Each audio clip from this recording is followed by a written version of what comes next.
Hello, and welcome back to Natural Earth Living. As November settles in, the world outside can start to feel a little quiet. The trees are bare, the grass is kissed with frost, and there's that distinct scent of wood smoke in the air. It might seem like nature has gone to sleep, but if you look closely, you'll see that the land is still very much alive. While many plants have gone dormant for the winter, their roots, their seeds, and their evergreen allies are still here, offering us both nourishment and medicine. Today, we're going to explore what you can still find and forage in November, even after those first frosts have come and gone. We'll learn how to safely identify these wild gifts and how to use them. Just a quick reminder, this video is for educational purposes. Please be 100% certain of your plant identification and always consult with a qualified herbalist or a professional before using any herbs medicinally. Alright, let's start with one of my absolute favorite late season finds, dandelion root. By this time of year, all the plant's energy has traveled down from the leaves and concentrated into the root. This makes it incredibly rich in beneficial compounds like inulin and bitters, which are fantastic for supporting your liver health and digestion. You can dig for these roots in open lawns, meadows, or even along the edges of your garden, as long as the ground isn't frozen solid yet. Look for that familiar rosette of toothed leaves, even if they're starting to fade or turn brown. Once you've harvested them, give the roots a really good wash, slice them up thin, and let them dry out completely. After they're dry, you can roast them to make a rich, coffee-like drink, or you can simply steep them as a tea. It's a wonderful way to help cleanse and stimulate your liver during these more sluggish winter months. A crucial safety note, make sure you're redigging in an area that you know is free from chemicals. Avoid sprayed lawns or ditches right next to busy roads. Next up, let's talk about chickweed. This delicate little plant is a true survivor that somehow manages to thrive in the cold.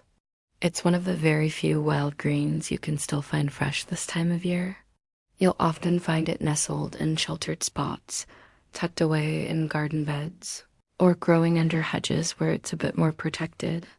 Chickweed has tiny, star-shaped white flowers and bright green leaves that are arranged opposite each other on thin, tender stems. It's known for being cooling and soothing to the body, and it's packed with vitamins A, C, and essential minerals. It's perfect for adding a fresh green crunch to salads, tossing into soups, or using as a mild tonic herb. It's also fantastic for your skin. You can infuse it in oil to create a wonderful salve that helps with dry or irritated winter skin. But be cautious of a look-alike called spurge, which sometimes grows nearby. Spurge has a milky sap that comes out when you break the stem, and it's toxic. Chickweed does not have this milky sap. While most plants are dying back, our evergreens are still standing tall and strong. Pine needles, in particular, are a fantastic resource. They are full of vitamin C and antioxidants that can really help boost your immunity during these colder months. White pine and eastern pine are excellent choices for making a refreshing, almost citrusy tea. To make it, just snip some young green needles from the tree, chop them into small pieces, and steep them in hot but not boiling water for about 10 to 15 minutes. Boiling water can destroy some of the vitamin C. Pine needle tea is wonderful for supporting respiratory health, helping to clear congestion, and giving you a gentle energy lift when the sunlight is scarce. But please be careful. Some pines, like ponderosa pine and Norfolk Island pine, can be toxic, especially for pregnant women. Always confirm your tree identification with a reliable guide before you start harvesting. One of the most beautiful sights in the November landscape is the bright flash of red from rose hips, glowing along old hedgerows and forest edges. These are the fruit of the wild rose, and they are an absolute powerhouse of vitamin C, antioxidants, and flavonoids that help strengthen your immune system. You'll often find they become sweeter and more flavorful right after the first frost, which helps to soften them up. To harvest, just snip the hips from the stem. You can then dry them for tea or simmer them down into a delicious syrup or jam. A little heads up, inside the hips, there are tiny hairs and seeds that can be irritating to your throat. So it's really important to strain them well through a fine cloth or remove the seeds before you consume them. Rose hip tea has a lovely tart, slightly floral flavor. It's excellent for boosting your energy and supporting your skin's health all through the winter. Lastly, let's talk about burdock root, one of the most valuable medicinal roots you can gather before the ground freezes solid. In its first year, burdock has large, wavy leaves that can look a bit like rhubarb.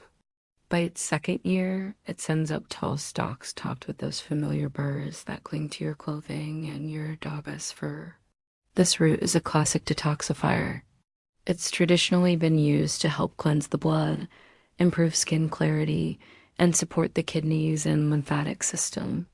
You'll want to harvest the roots from first-year plants, which you can find in open, sunny areas or in disturbed soils. These roots can grow incredibly deep, so a digging fork and a good dose of patience are your best friends here. You can slice and dry the roots for tea, add them to soups and stews, or even stir-fry them. They have a slightly sweet, earthy flavor that's similar to parsnip. A very important warning, burdock can resemble the deadly plant foxglove in its early stages. Always check for the fuzzy undersides of the burdock leaves and the presence of burrs from older plants nearby before you harvest. So while November might seem quiet on the surface, it is far from barren. The roots, the evergreens, and the late season fruits are still carrying the wild's medicine, stored deep within for those of us who are willing to search a little harder. Foraging in November really teaches us patience and observation. It's a beautiful reminder that nature never truly stops giving. She just shifts her gifts, moving them from the branches down into the earth. So bundle up, grab a basket, and take a slow wander. There is still so much magic to be found right beneath the frost. Thank you so much for watching. Don't forget to like, subscribe, and share this video with a friend. And please tell me in the comments what wild plants you've been finding this month. I'd love to hear from you. See you next time.